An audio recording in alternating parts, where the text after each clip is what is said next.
Hello guys, welcome to Shinex Fix. இது new channel. So எல்லாம் subscribe பண்ணிக்கோங்கடா. நான் ஃபஸ்ட்டு டைம் எஃப்எஃப் பேசுகிறேன். ஸோ இந்த எஃப்எஃப் நல்லா இருந்ததுன்னா கீழே கமெண்ட் பண்ணுங்கள். அது இல்லாமல் எனக்கு கொஞ்சம் தொண்டை கட்டியிருக்கு. ஸோ அங்கங்கே என் வாய்ஸ் கொஞ்சம் காமெடியாக இருந்ததுன்னா அட்ஜஸ்ட் பண்ணிக்கோங்க. நம்ம ஸ்ட்ரெயிட்டாக ஸ்டோரிக்குள்ளே போயிடலாம்டா. ஸ்டார்டிங் சீனில் உங்களை தான் காட்டுறாங்க. நீங்கள் ஒரு ஹாஸ்பிட்டலில் கையில் உங்களோட பிளட் டெஸ்ட் ரிப்போர்ட் வச்சு வெயிட் பண்ணிகிட்ருக்கீங்கடா.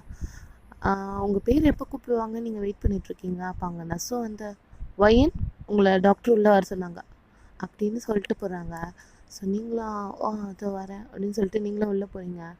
டாக்டர்கிட்ட போய்ட்டு உங்கள் ரிப்போர்ட்டை கொடுக்குறீங்க. அவங்க மூஞ்சி ஒரு மாதிரி உம்முன்னு தான் இருக்குது. டாக்டர் அந்த ரிப்போர்ட்டை பார்த்துட்டு இருக்காரு. நீங்களும் உட்காந்துட்டு, டாக்டர் ஏதாச்சும் டிஃப்ரென்ஸ் தெரியுதா, ஏதாச்சும் சேஞ்சஸ் தெரியுதா அப்படின்ற மாதிரி நீங்கள் கேட்குறீங்க. டாக்டர் அந்த ரிப்போர்ட்டை நல்லா பார்த்துட்டு தூக்கி ஓரம் போடுறாரு.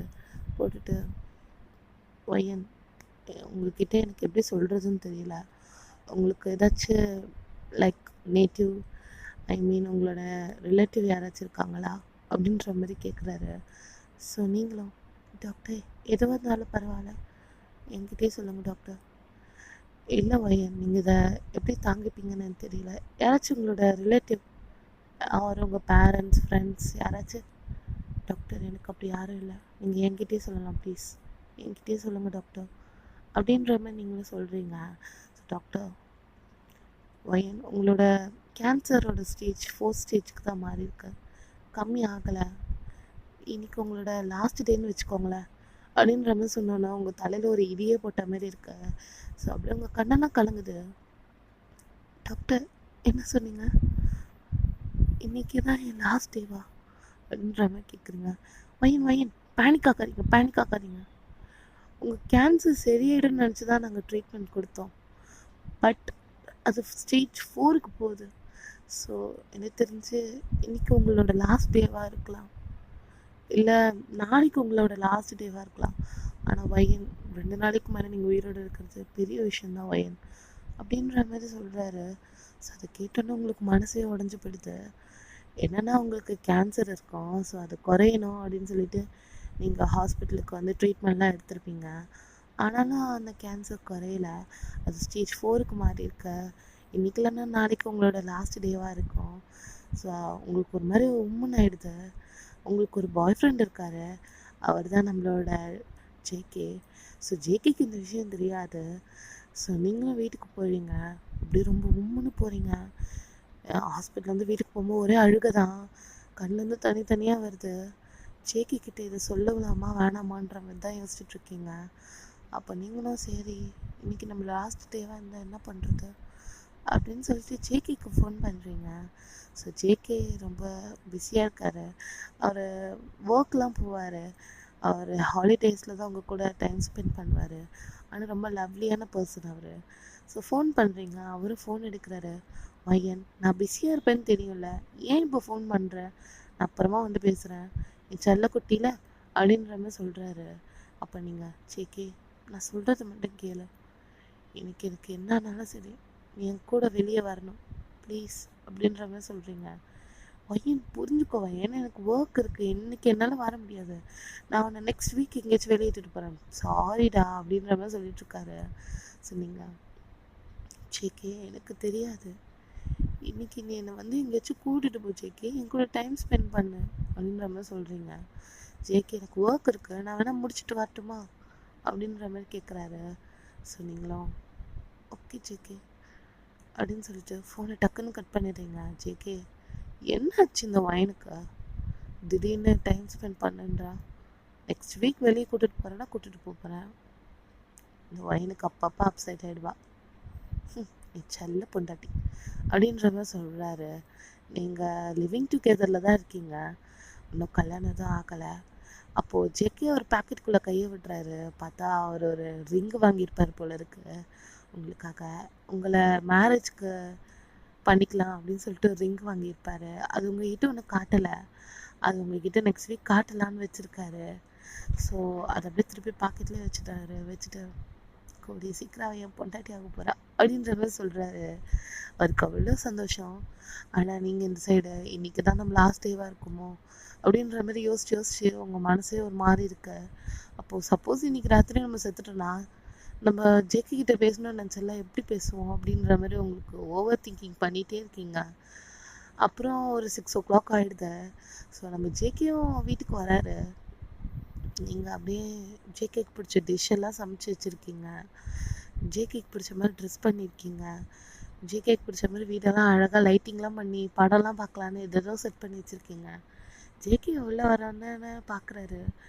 என்னாச்சு இந்த பையனுக்கு அப்படின்ற மாதிரி பார்க்குறாரு. நீங்கள் வந்தோடனே வா ஜேகே பேக்கு கொடு நான் வைக்கிறேன் அப்படின்ற மாதிரி சொல்கிறீங்க. பையன் நில்லு அப்படின்னு சொல்லிட்டு உங்கள் கையை பிடிக்கிறாரு. நீங்கள் உடனே பயந்துடுறீங்க. ஐயோ கண்டுபிடிச்சிட்டானோ அப்படின்ற மாதிரி. அப்போது பையன் என்னடி ரொம்ப டிஃப்ரெண்ட்டாக ஆக்ட் பண்ணுற, என்னாச்சு அப்படின்ற மாதிரி கேட்குறாரு. ஒன்றும் இல்லை ஜேகே, உனக்கு இப்படி இருந்தால் பிடிக்கும்ல, அத்தான் எனக்கு உன்னை பிடிக்கும்ல அப்படின்ற மாதிரி சொல்கிறீங்க. அப்போது உங்கள் மூஞ்சி ரொம்ப அழுது வீங்கி போன மாதிரி இருக்கு. அழுதியா? இல்லை ஜேகே அழுவலியே அப்படின்ற மாதிரி சொல்கிறீங்க. அப்போ ஜேகே பொய் சொல்லாதடி. இல்லை ஜேகே நீயாவே உன்னை நினச்சிக்காத அப்படின்ட்டு ரொம்ப பிரைட்டாக ஸ்மைல் பண்ணுறீங்க. அப்போ ஜேகே ஒரு வேளை நம்ம கண்ணுக்கு தான் அப்படி தெரியுது போல இருக்கா அப்படின்னு நினச்சிட்டு அவரு விட்டுடுறாரு. ஆமாம் இப்போ எங்கே போகிற? இரு ஜேகே இதை வந்துடுறேன் அப்படின்னு சொல்லிட்டு உள்ளே போயிட்டு ஒரு பேக் எடுத்துகிட்டு வந்து கொடுக்குறீங்க. அதில் நீங்கள் ஜேகே எப்படி ட்ரெஸ் பண்ணி பார்க்கணுமோ அந்த மாதிரி ஒரு ட்ரெஸ் இருக்கு. ஜேகே இந்த ஷர்ட்டு இந்த பேண்ட்டையும் போய் போட்டுட்டு வரியா? எங்கேயாச்சும் வெளியே போகிற டைம் ஆச்சேடி அப்படின்ற மாதிரி சொல்கிறாரு. ஜேகே போட்டுட்டு வாயேன் போ ஜேகே, இந்த மாதிரி நீ ட்ரெஸ் பண்ணி பார்க்கணுன்னு எனக்கு ரொம்ப நாள் ஆசை, போ ஜேகே அப்படின்ற மாதிரி சொல்கிறீங்க. ஜேகே சரிடி பொண்டாட்டி இரு போய் போட்டு வரேன் அப்படின்னு சொல்லிட்டு அவரும் போய் அந்த ட்ரெஸ்ஸை போட்டுட்டு வராரு. நீங்கள் ஜேகே எப்போ வெளியே வருவாருன்னு வெயிட் பண்ணிகிட்டே இருக்கீங்க. டைமை பார்க்குறீங்க, ஜேகே வெளியே வரணுன்ட்டு ரூமை பார்க்குறீங்க, மாற்றி பார்த்துட்ருக்கீங்க. அப்போ ஜேகே வெளியே வராரு. செம்ம அழகாக இருக்காரு ஜேகே. அப்படியே ஹேரை ஃப்ளிப் பண்ணிக்கிட்டே வராரு. என்னடி பொண்டாட்டி அழகாக இருக்கேனா அப்படின்ற மாதிரி கேட்குறாரு. அப்போ நீங்கள் எதுவுமே சொல்லாமல் அப்படியே உங்கள் கண்ணெல்லாம் கலங்குது, அப்படியே ஸ்மைல் மட்டும் பண்ணுறீங்க. ஆனால் ஜேகே பார்க்கறதுக்குள்ளே உங்கள் கண்ணை தொடச்சிடுறீங்க. ஸோ அப்போ வா ஜேகே சாப்பிட்லாம் அப்படின்ற மாதிரி நீங்கள் சொல்கிறீங்க. அப்போ ஜேகே இந்த வரேன் இரு அப்படின்னு சொல்லிட்டு ஏதோ ஒரு ஃபோன் கால் பேசிகிட்டு இருக்காரு. நீங்கள் டைமையே பார்த்துட்ருக்கீங்க. ஐயோ இந்த ஜேகே கிட்ட சொல்லவும் முடியாமல் எனக்கு எவ்வளோ கஷ்டமாக இருக்கு அப்படின்ற மாதிரி உங்கள் மனசுக்குள்ளே ரொம்ப அழுகுறீங்க. உங்களால் தாங்கவே முடியல. நாளைக்கு நான் இல்லைன்னா இந்த ஜேகே எப்படி இருப்பான் அப்படின்ற மாதிரி. அப்போது ஜேகேயும் வராரு. சாரிடி பொண்டாட்டி, ஆஃபீஸ்லேருந்து ஒரே ஒரு கால் தான், கோச்சிக்காத அப்படின்ற மாதிரி சொல்கிறாரு. நான் கோச்சிக்கிறேன் ஜேகே, வா நம்ம சாப்பிட்லாம் சூடாகிடும்ல அப்படின்ற மாதிரி சொல்கிறீங்க. அவரும் உட்காடுறாரு, நீங்களும் உட்காடுறீங்க, 2 பேரும் சாப்பிட்டுட்ருக்கீங்க. ஜேகே என்னடி நானாகவே சமைக்க சொன்னாலும் சமைக்காமல் ஸ்விக்கியில் ஆர்டர் போடுறடி, இப்போ வீட்டில் நீலாம் சமைச்சிருக்க அப்படின்ற மாதிரி கேட்குறாரு. இல்லை ஜேகே உனக்கு வீட்டில் சமைச்சா பிடிக்கும்ல, அதான் அப்படின்ற மாதிரி சொல்கிறீங்க. என்னடி ஐஸ் வைக்கிற, என்னத்துக்கு இப்போ ஐஸ் வைக்கிற? அது ஒன்றும் இல்லை ஜேகே, உனக்கு பிடிக்கும்னு எதுவும் செய்யக்கூடாதா அப்படின்ற மாதிரி கேட்குறீங்க. அதுக்கு ஜேகே அப்படிலாம் இல்லை, சரி ஏதோ ஒன்று எனக்கு ரொம்ப பிடிச்சிருக்கு அப்படின்ற மாதிரி சொல்கிறாரு. நீங்களும் அப்படி ஸ்மைல் பண்ணுறீங்க. ஸோ ஜேகே அப்படியே சாப்பிட்டுட்டே இருக்கும்போது நீங்கள் ஜேகே நான் உங்ககிட்ட ஒன்று கேட்கணும். சொல்லு என்ன அப்படின்றாரு. சப்போஸ் நான் உன் லைஃப்பில் இல்லைன்னா நீ என்ன பண்ணுவ? அப்போ ஜேகே என்ன சொல்கிற அப்படின்ற மாதிரி கேட்குறாரு. சப்போஸ் நான் உன் லைஃப்பில் இல்லை அப்படின்னா நீ என்ன பண்ணுவ நான் கேட்குறேன் அப்படின் போது ஜேகே அப்படிலாம் சொல்லாதானே, இந்த மாதிரி பேசுறது முதல்ல நிறுத்து, நீ என் லைஃப்பில் இருந்தாலும் நானும் உயிரோடு இருக்க மாட்டேன் அப்படின்ற மாதிரி ஜேகே சொல்கிறாரு. ஸோ அவங்க கண்ணெல்லாம் அப்படியே கலங்குது. இல்லை ஜேகே நான் அப்படி கேட்கல, உன் லைஃப்பை விட்டு நான் போயிடுவேன்லாம் சொல்லலை ஜேகே. சப்போஸ் நான் இல்லைண்ணா அப்படின்ற மாதிரி கேட்குறீங்க. நீ என்னை விட்டு எங்கே போகிற? ஏன் உங்கள் அப்பாங்கார ஏதாச்சும் உனக்கு கல்யாணம் பண்ணி வைக்கிறேன்னு சொல்லிட்டானா அப்படின்ற மாதிரி கேட்குற ஜேகே. சரிங்க இல்லை ஜேகே அப்பாலாம் எதுவும் கேட்கல, நானாக கேட்குறேன். சப்போஸ் நானே இல்லைண்ணா இந்த உலகத்தில் அப்படின்னு ஒன்று ஜேகே அப்படியே அந்த டீஸ்பூனை டப்புன்னு தூக்கி போடுறாரு. பையன் இப்போ எதுக்கு நீ இப்படி பேசுகிற? எனக்கு இப்படி பேசணும் பிடிக்காதுன்னு உனக்கு தெரியாதா அப்படின்ற மாதிரி கத்துறாரு. இப்போ நீங்களும் சாரி ஜேகே, உன்னை ஹர்ட் பண்ணணும்னு நான் சொல்லலை, சும்மா தெரிஞ்சுக்கலாம் தான் அப்படின்ற மாதிரி சொல்கிறீங்க. ஸோ ஜேகே எனக்கு சாப்பாடே வேணாம் அப்படின்ற மாதிரி சொல்லிட்டு ஏந்து போயிடுறாரு. நீங்கள் ஷோ அப்படின்ற மாதிரி டக்குன்னு அந்த டேஸ்ட் பண்ண வச்சுட்டு ஓடி வரீங்க. ஜேகே அப்படின்றீங்க. ஜேகே வந்து சோஃபாவில் உட்காந்துட்ருக்காரு. எப்படி வையன், நீ இல்லாமல் நான் எப்படி இருப்பேன்னு நீ நினச்ச? நீ செத்து போயிட்டுனா நான் வேற ஒரு பொண்ணை கல்யாணம் பண்ணிப்பேன்னு நினச்சியா? நானும் உன் கூடயே வந்துடுவேன். தயவு செஞ்சு இப்படிலாம் பேசாதண்ணே, எனக்கு தெரியும் எவ்வளோ ஹர்ட் ஆகணும் அப்படின்ற மாதிரி தான் சொல்கிறாரு. அப்போ நீங்களும் அவர் பக்கத்தில் போய் உட்காந்துட்டு அவர் கையை பிடிச்சிக்கிட்டு அவர் தோளில் சாஞ்சிடுறீங்க. சாரி ஜேகே, நீ இவ்வளோ ஃபீல் பண்ணுவேன்னு எனக்கு தெரியாது, சின்ன டவுட்டு அதனால தான் கேட்டேன். நீ நல்ல பையன் எனக்கு தெரியும் ஜேகே, நான் சும்மா தான் கேட்டேன் அப்படின்ற மாதிரி சொல்கிறீங்க. ஆனால் உங்கள் கண்ணு ஃபுல்லாக பயங்கரமாக தண்ணி வருது. ஆனால் ஜேகே கிட்ட காட்டிக்கூடாதுன்ட்டு இருக்கீங்க. ஜேகே உங்களை பார்க்கல, ஜேகே ஷோல்டரில் நீங்கள் சாஞ்சிட்டு இருக்கனால அவருக்கு சரியாக தெரியல. உங்கள் ஹேர் மறைக்குது, செம்ம அழுவீங்க, உங்கள் கண்ணில் தண்ணியாக போகுது. அப்போ ஜேகே நம்ம வச்சு படம் பார்க்கலாமா அப்படின்னு டக்குன்னு நீங்கள் கண்ணெல்லாம் தொடச்சிட்டிங்க. ஜேகே பார்க்குறதுக்கு முன்னாடியே பார்க்கலாமே அப்படின்ற மாதிரி சொல்கிறீங்க. ஸோ ஜேகே ஒரு படம் ஆன் பண்ணுறாரு, டைட்டானிக் படம்னு வச்சுக்கோங்களேன். ஸோ அந்த ஸ்டார்டிங் சீன்லாம் நல்லா தான் இருக்குது. ஸோ அதெல்லாம் ஜேகே பார்த்துட்டு நல்லா இருக்குல்ல அப்படின்ற மாதிரி சொல்லிட்டுருக்காரு. அப்போது கொஞ்ச நேரத்துக்கு அப்புறம் அந்த டைட்டானிக்கில் அந்த டெத் சீன் வரும்ல, அந்த சீன் வருது. ஸோ நீங்கள் அந்த படத்தை பற்றி சத்தியமாக யோசிக்கலை.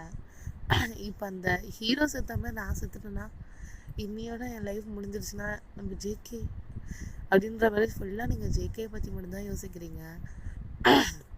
நீங்கள் ஜேகே பற்றி யோசிச்சு அப்படியே உங்களுக்கு அழுக்கழுக்கையாக வருது. ஸோ நீங்கள் அப்படியே கண்ணெல்லாம் கலங்குது. ஜேகே ஏய் ஜஸ்ட்டு படம், நீ ஏன்டி இப்படி அழுவுற? ஐயோ என்னாச்சு, ஏன் அழுவுற அப்படின்னும் போது இல்லை ஜேகே நான் அழுவலை அப்படின்ற மாதிரி சொல்கிறீங்க. என்கிட்டே போய் சொல்கிற பார்த்தியா, இங்கே வா நீ செல்லம், உனக்கு நான் இருக்கேன்டி, நீ ஏன்டி அழுவுற அப்படின்ற மாதிரி சொல்கிறேன். அதில் ஜாக் செத்து போயிட்டா நான் செத்து போயிடுவேன்னு அர்த்தம் இல்லை, நான் செத்தாலும் பின்னாடி பேயாக சுற்றுவேன்டி அப்படின்ற மாதிரி சொல்கிறாரு. ஸோ நீங்கள் அப்படி சின்னதாக ஸ்மைல் பண்ணுறீங்க. நீ செல்ல குட்டியில் நல்லா சிரி பார்க்கலாம் அப்படின்றாரு. நல்லா சிரிக்கிறீங்க, அன்றைக்கி டேவே நல்லா தான் போகுது, நல்லா ஜாலியாக போகுது. ஸோ நல்லா ஹாப்பியான ஒரு டைம் ஸ்பெண்ட் பண்ணிட்டீங்க. ஜஸ்ட் ஒரு 3 to 4 hours தான் ஸ்பெண்ட் பண்ணியிருப்பீங்க. ஒரு 9 மணி ஆயிடுச்சு. ஸோ ஜேகே வந்து சரிடி எனக்கு வேறு நாளைக்கு ஆஃபீஸ் போகணும், நான் போய் தூங்குறேன், செம்ம தூக்கம் வருது அப்படின்ற மாதிரி சொல்கிறாரு.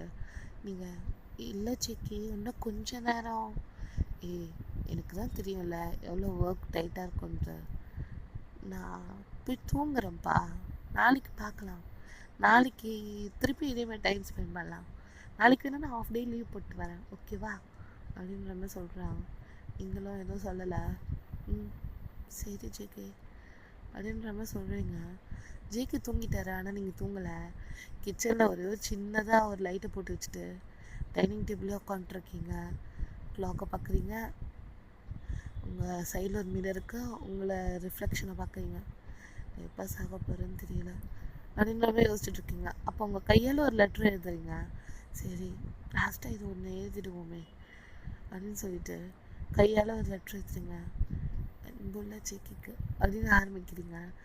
ஜேகே என்னை மன்னிச்சிடுறா, நான் ஒரு மிகப்பெரிய தப்பு பண்ணிட்டேன், எனக்கு ஒரு நோய் இருக்குது, அதை மட்டும் சொல்லலை, எனக்கு கேன்சர் 3rd ஸ்டேஜில் இருந்தது, எங்கே வந்துட்டு சொன்னால் நீ வருத்தப்படுவியோ நான் சொல்லலைடா, சாரி என்னை மன்னிச்சிடு, நான் வந்துட்டு சொல்லக்கூடாதுன்னா இல்லைடா, எனக்கு ஒன்று ரொம்ப பிடிக்கும், நீ சொன்னால் ஃபீல் பண்ணுவேன்னு எனக்கு தெரியும்டா, ஆனால் இப்போ நான் போனாலும் நீ ஃபீல் பண்ணுவேன்னு எனக்கு தெரியும், ஆனாலும் நீ டெய்லி நினச்சி ஃபீல் பண்ணுறதோட இப்படி திடீர்னு தெரியுது, எனக்கு நல்லதுன்னு தான் தோணுச்சு, அதனால தான் பண்ணுறேன், தயவு செஞ்சு என்னை மன்னிச்சிடு, ஆனால் நான் மேலே இருந்து கூட ஒன்று தானே பார்த்துட்ருப்பேன், ஏன்னா எனக்கு ஒன்று அவ்வளோ பிடிக்கும், நான் செத்துட்டேன்ட்டு நீ என் கூட வரணும்னு அவசியம் இல்லை, எனக்காக நீ என் லைஃப்பையும் சேர்த்து நீ வாழணும், நான் இல்லைன்னா கூட சந்தோஷமாக நீ ஜேகே இருக்கிறத பார்த்தா தான் நான் சொர்க்கத்தில் கூட சந்தோஷமாக இருப்பேன், லவ் யூ ஜேகே அப்படின்ற மாதிரி போட்டு முடிக்கிறீங்க. ஸோ அப்போ ஜேகேவும் இதெல்லாம் படிப்பார் அப்படின்னு நம்பி நீங்களும் எல்லாத்தையும் எழுதி இங்கேயே வச்சிடலாமான்னு யோசிக்கிறீங்க. அப்போ டாக்டர் சொல்லியிருப்பார்ல, இன்னைக்கு இல்லைன்னா நாளைக்கு இருக்கும் உயிரோட இருப்பீங்க அப்படின்ட்டு. சப்போஸ் இன்னைக்கு செத்துட்டா இது படிக்கணும், நாளைக்கு செத்துட்டா அதனால் ஜேகே இதை பார்க்கக்கூடாதுன்னு சொல்லிட்டு ஜேகேக்கும் உங்களுக்கும் வந்து ஒரு ஹைடிங் ஸ்பாட் இருக்கும் உங்கள் வீட்டுக்குள்ளேயே. நீங்கள் 2 பேரும் எப்படி சொல்கிறது, குழந்த மாரி அந்த குட்டியூண்டு இடத்துல போயிட்டு குட்டியாக வீடெலாம் கட்டி விளையாடுவீங்க. மோஸ்ட் ஆஃப் த டைம் உங்கள் ரூமில் ஒரு கார்னர் இருக்கும், அந்த இடத்துல ஒரு சின்னதாக ஒரு ப்ளே ஹவுஸ் மாதிரி வச்சுருப்பீங்கன்னு வச்சுக்கோங்களேன். ஸோ சின்னதாக தான் இருக்கும், அது ஒரு பலூனில் செஞ்சது, அதுவும் குட்டி குட்டியாக பால்ஸ்லாம் போட்டு வச்சுருப்பீங்க. ஸோ நீங்கள் அந்த இடத்துல போய் அந்த லெட்டரை வச்சிடுறீங்க. வச்சுட்டு நீங்கள் உங்கள் ஃபோனில் வந்து ஒரு மாதிரி அலாரம் டைம் மெசேஜ் மாதிரி செட் பண்ணியிருப்பீங்க.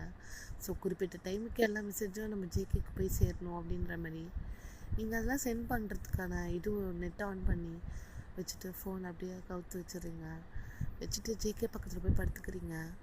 ஸோ ஜேகே அப்படியே தூக்கத்தில் கூட ஒயன் சாரி டே, காலையில் வர முடியல, நாளைக்கு வெளியிட்டு போகிறேன் அப்படின்ற மாதிரி சொல்லிட்டுருக்காரு. உங்கள் கண்ணு ஃபுல்லாக தண்ணி தான். அப்படியே ஜேகே பேக் பண்ணிட்டு தூங்குறீங்க. ஜேகே கொஞ்ச நேரத்தில் திரும்பி உங்களை கட்டி பிடிச்சின்னு தூங்குறாரு. அப்படியே தூங்கிட்டீங்க 2 பேருமே. நெக்ஸ்ட் டே மார்னிங் ஆகுது. நம்ம ஜேகே தான் ஃபஸ்ட்டு எழுந்துக்கிறாரு. ரொம்ப லேட் ஆகிடுச்சு. ஜேகே எழுந்து பார்த்தா மணி 8. ஜேகே வேலையில் 7 o'clock இருக்கணும். ஐயோ ரொம்ப நேரம் தூங்கிட்டணும் அப்படின்னு சொல்லிட்டு குடுகுடுன்னு ஓடுறாரு பாத்ரூம்க்கு. நீங்கள் பெட்டில் தான் இருப்பீங்க. நீங்கள் பெட்டில் இருக்கிறதுலாம் அவர் கவனிக்கவே இல்லை. அவர் டக்குன்னு ஏந்து பாத்ரூம் போயிடுவார். போயிட்டு குளிச்சுட்டு வந்து ட்ரெஸ் பண்ணிகிட்ருப்பாரு. உங்கள் மேலே ஃபுல்லாக பெட்ஷீட் தான் இருக்கும். நீங்கள் ஒன்றும் தூங்குறீங்க அப்படின்னு நினச்சிட்டு அவரும் ட்ரெஸ்லாம் பண்ணிகிட்ருப்பாரு. ஸோ நம்ம ஜேகே வந்து ட்ரெஸ்லாம் பண்ணிவிட்டு சென்ட்லாம் அடிச்சுட்டு, ஏய் செல்லக்குட்டி எனக்கு டைம் ஆகிடுச்சுடி, நான் கிளம்புறேன்னு அப்படின்ட்டு அவர் மிரராண்டே நின்றுக்கிட்டு பேசிகிட்டு இருப்பாரு, உங்கள் காதில் உள்ளுன்னு நினச்சிக்கிட்டு. ஆனால் நீங்கள் ஒரு ரெஸ்பாண்டே இருக்காது. ஏய் செல்லல, நான் இன்னைக்கு ஆஃப் டே லீவ் போட்டு வேணா அவனை வந்து வெளியே கூட்டிகிட்டு போகிறேன் ஓகேவா அப்படின்னு அவர் மிரராண்டே நின்று தான் சத்தமாக தான் பேசுகிறாரு. இன்னத்துக்கு உங்கள் காதுக்கு கேட்டிருக்கணும். பட் ஆனால் நீங்கள் எதுவும் ரெஸ்பாண்டே பண்ணலை. ஸோ ஜேகே, ஏய் ஒன்று பாடி தூங்குற, எழுந்துரு அப்படின்னு சொல்லிட்டு கிட்ட வந்து உங்களை எழுப்பத்துக்கு ட்ரை பண்ணுறாரு. நீங்கள் எழுந்துக்கல. ஸோ ஜேகே, ஏய் விளையாடாத, எழுந்துரு அப்படின்ற மாதிரி சொல்கிறாரு. அப்போ உங்களை அப்படி ரோல் பண்ணுறாரு. அப்போ டக்குன்னு உங்கள் கை அப்படியே எப்படி சொல்கிறது, ஒரு க்ரிப்பே இல்லாமல் வருது. உங்கள் தலையும் ஒரே க்ரிப்பே இல்லாமல் வருது. ஏய் ஒயின் ஒயின் அப்படின்னு சொல்லிட்டு உங்கள் கன்னத்துலேயே அடிக்கிறாரு. ஆனால் நீங்கள் எழுந்துக்கவே இல்லை. ஜேகே, விளையாடாதடி, ஏய் ஒயன் ஒயன் அப்படின்னுட்டுருக்காரு. ஆனால் நீங்கள் சுத்தமாக எழுந்துக்கல. இப்போ ஜேகே ஸ்லோவாக அவரோட ஃபிங்கர் எடுத்துகிட்டு வந்து உங்கள் நோஸ் அண்டை வச்சு பார்க்குறாரு. ப்ரீத்தே இல்லை. அதை பார்த்தோன்னா ஜேகே அப்படியே ஷாக்கில் டக்குன்னு வந்து பின்னாடி போய் அப்படியே கப்போர்டில் அடித்து கீழே வந்துடுறாரு. அடிலாம் வரல, அப்படியே அந்த அதிர்ச்சியில் அடித்து கீழே விழுவாங்களே அந்த மாதிரி அப்படியே உட்காந்துடுறாரு. அவர் கண்ணெல்லாம் கலங்குது. ஒய்யன் விளையாடாதடி, வந்துன்னா உன்னை அடிச்சிடுவேன், எழுந்துருடி ஒய்யன் அப்படின்ற மாதிரி கத்துறாரு. நீங்கள் ரெஸ்பாண்டே பண்ணல. ஸோ ஜேகே குடுக்குன்னு கிச்சனுக்கு ஓடி போய் ஒரு சொம்பு ஃபுல்லாக தண்ணி எடுத்துகிட்டு வந்து உங்கள் மூஞ்சி மேலே தெளிக்கிறாரு. அப்பயும் நீங்கள் ஏந்துக்க மாட்டீங்க. ஜேகே கையெல்லாம் அப்படியே ஷேக் ஆகுது. ஜேகே டக்குன்னு அவர் ஃபோன் எடுக்கிறாரு. ஃபோன் எடுத்து ஃபேமிலி டாக்டருக்கு ஃபோன் பண்ணுறாரு. அது இல்லாமல் உங்கள் பேரண்ட்ஸ்க்கும் ஃபோன் பண்ணுறாரு. ஸோ எல்லோரும் வராங்க. வந்து பார்த்தா நீங்கள் எதுக்க மாட்டீங்க. டாக்டர் வந்து உயிர் போய் 4 மணி நேரம் இருக்கும் அப்படின்ற மாதிரி சொல்கிறாரு. இப்போ நீங்கள் ராத்திரியே செத்துட்டீங்க போல இருக்கு. ஸோ அது மட்டும் இல்லாமல் உங்கள் கையில் வந்து உங்கள் நோஸில் வந்து ப்ளீட் ஆன ப்ளட்டெல்லாம் உங்கள் கையில் இருக்கும். ஸோ வந்து டாக்டர் வந்து இவங்களை கேன்சர் இருக்குல்ல அதான் இறந்துட்டாங்க அப்படின்னோடனே ஜேகே பேரண்ட்ஸ்க்கும் சரி ஜேகேக்கும் சரி உங்களோட பேரண்ட்ஸ்க்கும் ஒரு பெரிய ஷாக் அது.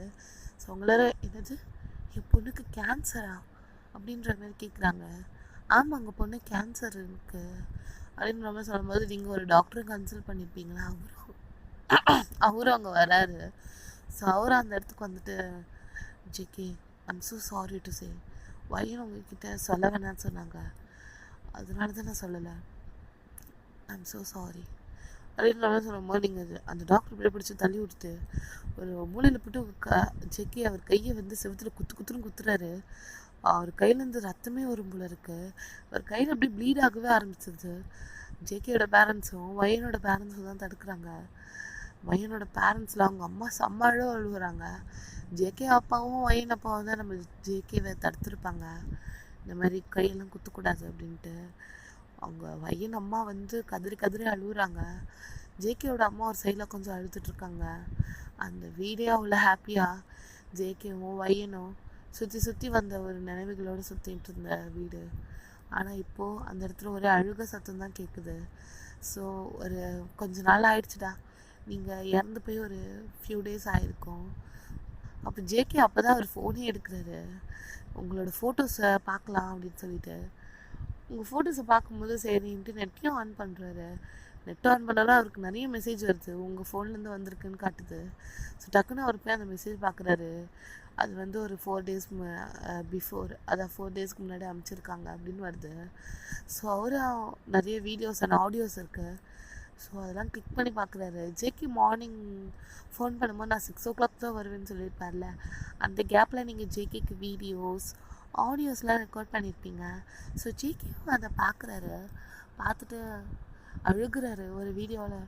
ஜேகே, ஐ லவ் யூடா, நான் வந்து சொல்லாமல் போகிறேன்னு நீ என்னை திட்டாதடா, சாரி, உன்ட்டு சொல்லாமல் போகிறேன்ல, ஆனால் எப்பயுமே நான் உன்னை லவ் பண்ணுவேன்டா, லவ் யூ அப்படின்னு ஒரு வீடியோ. அப்புறம் வந்து டெய்லியும் கல்லில் சாப்பிடு, செத்துட்டு நான் அழுகிற வேலைலாம் வச்சுக்க கூடாதுடா, என் தங்கம்ல நீ. அது இல்லாமல் டெய்லியும் ஆஃபீஸ்க்கு டைமுக்கு போ, ஒர்க்கில் ரொம்ப ஸ்ட்ரெஸ்ஸாக இருக்காத, நான் இல்லைன்னு நினச்சா அது ஒரு ஸ்ட்ரெஸ்ஸாக வச்சுக்காத, உன் புது லைஃப்பை வாழ்கிறதுக்கு கற்றுக்கோடா. இவ்வளோதான் என்னால் சொல்ல முடியும், எனக்கு அழுக தான் வருது அப்படின்னு சொல்லிட்டு அப்படியே ஒரு வாய்ஸ் மெயில், நிறைய மெமரிஸ் அதெல்லாம் சேர்த்தபடி ஒரு வீடியோ நிறைய அனுப்பிச்சிருக்கீங்க. ஸோ அதெல்லாம் ஜேகே பார்த்துட்டு இருக்காரு. நிறைய ஐ லவ் யூன்னு அனுப்பிச்சிருக்கீங்க. அப்போ வந்து ஜேகே அதெல்லாம் பார்த்துட்டு ரொம்ப அழுகிறாரு. அப்படியே ஒரு அழுது தூக்கமும் வர மாட்டேது பெட்டில் படுத்தா. அவர் அப்படியே நீங்களும் ஜேகேவும் எப்பயுமே இருக்கிற ஒரு இடம் இருக்கும்ல, அந்த ரூமில் கார்னர் சைடு, ஸோ அங்கே போவோம் அப்படின்னு சொல்லிட்டு அங்கே போய் உட்கார்றாரு. அந்த சின்னதாக ஒரு வீடு மாதிரி இருக்கணும்ல, வீடுனா எப்படி சொல்கிறா, வீடுனா நீங்கள் ரொம்ப பெருசாலாம் இமேஜின் பண்ணாதீங்க, கபோர்டாண்ட சின்னதாக ஒரு ஹவுஸ் மாதிரி ஒரு உண்டியல் மாரி இருக்கும்னு வச்சுக்கோங்களேன். ஸோ அதுக்குள்ளே வந்து நீங்கள் உங்கள் 2 பேருக்குள்ளே பேசிக்கணும்னு நினைக்கிற லெட்டர்ஸ்லாம் போட்டு வைப்பீங்க. அந்த கார்னரில் தான் உட்காந்து நீங்கள் 2 பேரும் ரொம்ப டைம் ஸ்பெண்ட் பண்ணுவீங்க. சுற்றி துணியெல்லாம் கட்டி வச்சுட்டு அது ஒரு வீடு மாதிரி நினச்சிலாம் விளையாடுவீங்க. எவ்வளோ வயசானாலும் குட்டி குழந்த மாதிரி விளையாடுற நீங்கள் 2 பேரும் அந்த இடம் தான். அதெல்லாம் நினச்சி ஜேகே ரொம்ப ஃபீல் பண்ணிகிட்ருக்காரு. அப்போ ஜேகே வந்து அந்த ஹவுஸை பார்க்குறாரு. அது ஓப்பனில் இருக்குது, லைட்டும் ஓப்பனில் இருக்குது. ஸோ ஜேகே இது ஏன் ஓப்பனில் இருக்குது அப்படின்னு எடுத்து திறந்து பார்த்தா அது உள்ள லெட்டர் இருக்குது. ஸோ ஜேகே எடுத்து படிக்கிறாரு. அது உங்கள் கையால் நேற்று நீங்கள் எழுதின லெட்டர் தான். ஸோ ஜேகே அந்த ஃபுல் லெட்டரும் படிக்கிறாரு. அவருக்கு அழுக தான் வருது. என்னதான் ஃபோனில் நான் வீடியோஸ் அனுப்பிச்சிருந்தாலும் சரிடா, கையில் எழுதுகிற லெட்டர் மாதிரி வராதுல அப்படின்ற மாதிரிலாம் நீங்கள் எழுதி வச்சுருக்கீங்க. ஸோ ஜேகே அதெல்லாம் பார்த்துட்டு அவருக்கு கண்ணெல்லாம் தண்ணியாக வருது, அழுதுகிட்டே இருக்காருடா. ஸோ நம்ம இதோட நம்ம இந்த ஒன் ஷாட்டை முடிச்சுக்கலாம்டா. ஸோ இந்த ஒன் ஷாட் எப்படி இருந்ததுன்னு சொல்லுங்கள். சீரியல் கில்லர்னு ஒரு எஃப்எஃப் வரப்போது நான் போட்டிருப்பேன்டா. ட்ரெய்லர் கூட விட்டேன், அவ்வளோ எதுவும் லைக்ஸ் வரல. ஆனால் சீரியல் கில்லர்ன்ற ஸ்டோரி ரொம்ப நல்லாயிருக்கும் நான் நினைக்கிறேன்டா. அது என்னோடய ஃபேவரட்டான ஸ்டோரி. நான் கிட்டத்தட்ட அது ஒரு 3 வருஷத்துக்கு முன்னாடியே வந்து அது எனக்குள்ளேயே நான் எழுதி முடிச்சுக்கிட்டேன். அது உங்களுக்கு ஸ்டோரியாக சொல்கிறதுல நான் கடமைப்பட்டிருக்கேன். ஸோ கூடிய சீக்கிரத்தில் அந்த எஃப்எஃப் வரும். ஸோ எல்லோரும் சப்போர்ட் பண்ணுங்கள். Stay tune.